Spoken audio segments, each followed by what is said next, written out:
look back 20 years at this particular point in time, and we look at a fellow who was the captain of the Fort Wayne Komets the last time they won a Turner Cup in the 72-73 year, Bob Fitchner. Bob, welcome to Comet Corner. Well, it's great to be back on the air again. I didn't realize, Bob, that years had passed. Time kind of flies, and you've had quite a varied career since you left Fort Wayne, Bob. Maybe you can get us up to date. I know you played you played in world hockey for a couple of years, and maybe fill us in on where you've been. Well, I guess, first of all, Bob, I'll mention that I'll go back to Fort Wayne Komets. I still cherish those years as great development years for myself in hockey. And I think if I'd never played in Fort Wayne, perhaps I'd never realized the dream of playing elsewhere and moving on to the Major League of Hockey. I was pretty fortunate, I think, that I was able to play in great cities like Indianapolis for 2 years. Loved that city, and ended up playing in Quebec City for 5.5 years with the Nordiques. It was a very unique experience, of course, because Quebec is a French-speaking community, and both my wife Bev and I and my 3 daughters enjoyed Quebec very much. Of course, by that time, I guess I was 31 years of age. Hockey career was no longer a choice, so I had to make a career decision, and the career decision I made was to go back to university and get a degree in education, and I coached the university hockey team in Brandon for 4 years.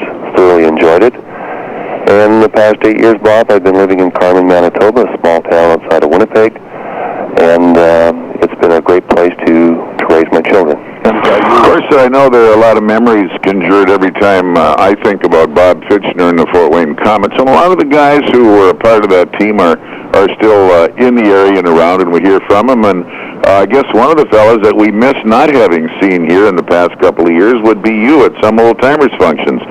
What do you think the possibility might be in the future of you coming back, lacing them up one more time, and giving it a try, Bob? Well, I looked back at the schedule last year. I realized in March you had an old-timer function.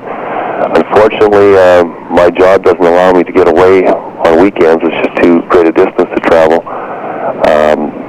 Bev and I are planning a trip to Chicago, Fort Wayne, Indianapolis, hopefully in the summer of '94. To really renew some acquaintances on that trip, and Fort Wayne would certainly be on our agenda, and hopefully spend 3 or 4 days there. I would imagine if that's the season, you better put the golf clubs in the car, eh? Well, I play about 80 rounds a year, so it'll be a tough choice, but between suitcases and golf clubs, but I think the golf clubs will be packed first.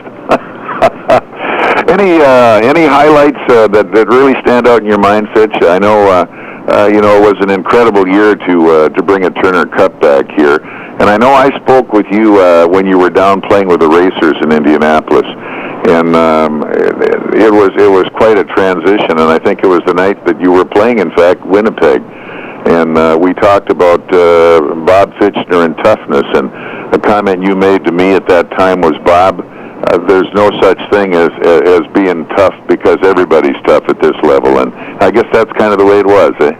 Well, I think toughness can be measured in varying degrees. You can be an intimidating type of a player.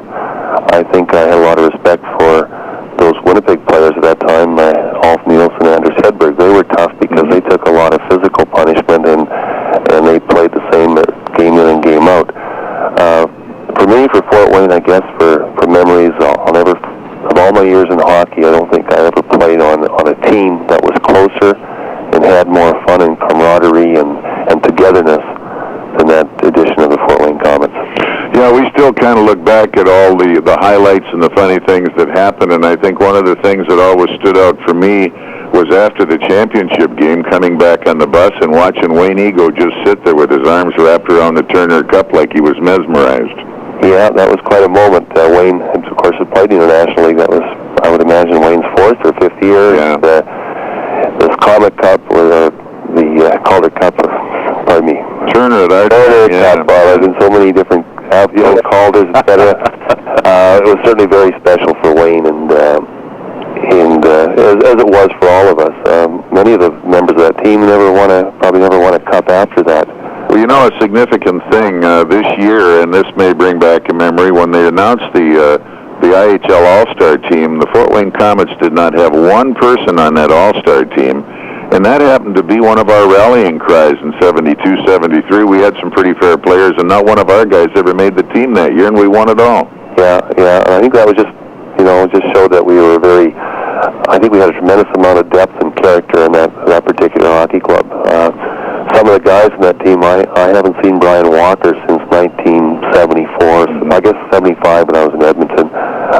There's so many numerous players from that team that I would just love to see again, and perhaps down the ways in the workings we could have possibly a reunion or something of those players that could make it a game. We're looking at something like that in the future, of trying to get 25-year increments going now that we're this far along, so we can review some of those teams of the past and have some anniversaries. And you're right, it would be great to get that group together, because you're right again. There were some super characters on that team, but there was some great talent as well.